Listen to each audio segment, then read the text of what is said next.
ఇక డీటెయిల్ చూస్తే గోషామాల్ నియోజకవర్గంలోని జాంపాక్ డివిజన్ శంకర్బాగ్లోని దేవాదాయ శాఖ భూమి కబ్జా గురవడంతో స్థానికులు ఆందోళన వ్యక్తం చేశారు. ఇదే విషయం గోషామాల్ నియోజకవర్గం బీఆర్ఎస్ నాయకులు ఆవుల వినోద్ యాదవ్ ప్రభుత్వ అధికారుల దృష్టికి తీసుకెళ్లినా పట్టించుకోవడం లేదన్నారు. దేవాదాయ శాఖ అధికారులు స్పందించి వెంటనే కబ్జా గురైన స్థలాన్ని తమ ఆధీనంలోకి తీసుకుని గుడి స్థలాన్ని కాపాడాలని వినోద్ యాదవ్ డిమాండ్ చేశారు. ఈ సమావేశంలో వివిధ పార్టీల నాయకులు సమావేశం నిర్వహించారు. లేని పక్షంలో స్థానికులతో కలిసి పెద్ద ఎత్తున దేవాదాయ ధర్మాదాయ శాఖ కార్యాలయం ముందు ధర్నా చేపడతామని హెచ్చరించారు.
గత 10 రోజులు 15 రోజుల నుంచి ఇది తుల్జాభవాని టెంపుల్ విషయంలో అనేక కంప్లైంట్స్ తీయడం జరిగింది.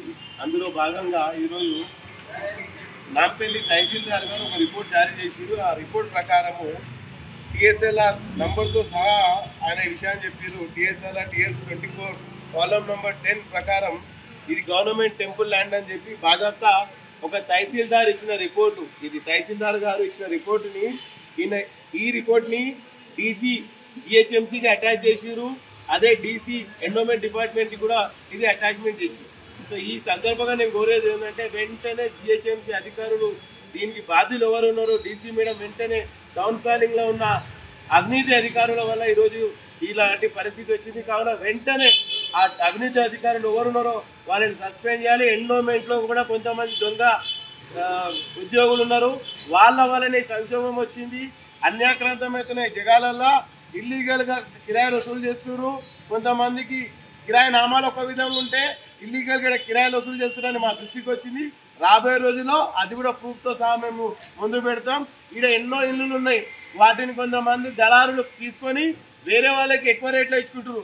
అట్లాంటి వాళ్ళందరినీ మేము అరికట్టాలని ఈ సందర్భంగా తెలియజేస్తాం. వెంటనే డిప్యూటీ కమిషనర్ ఎండోమెంట్ దీని మీద చర్యలు తీసుకోవాలి. లేని పక్షంలో ఇదే ఎండోమెంట్ డిపార్ట్మెంట్ ముందు ధర్నా ప్రోగ్రాం రాబోయే కొన్ని రోజులలో ఉంటుందని ఈ సందర్భంగా తెలియజేస్తున్నాం. మా ఉద్యమం, మా కొట్లాట ఏ వ్యక్తి మీదనో ఏ పార్టీ మీదనో కాదు. ఇది కేవలం మా తుల్జాభవాని మాత టెంపుల్ ల్యాండ్ కాపాడుకోవడమే తప్ప దీనిలో ఏ పార్టీని ఉద్దేశించి కానీ ఎవరిని ఉద్దేశించి కానీ మేము మాట్లాడుతున్నాం. ఈ రోజు వచ్చిన వాళ్ళందరూ కూడా అన్ని పార్టీల వారు, అన్ని సామాజిక వర్గాల వారు ఒకటే నినాదంతో ఇక్కడికి వచ్చిరు. ఆ నినాదం తుల్జాభవాని మాత టెంపుల్ ల్యాండ్ కాపాడాలి. అన్యాక్రాంతమైన ఈ ల్యాండ్లను కాపాడితేనే మన తుల్జాభవానికి కరెక్ట్ మనం పూజించుకున్నట్టు అనే విషయాన్ని ఈరోజు సందర్భంగా మీకు తెలియజేస్తూ థ్యాంక్ యూ.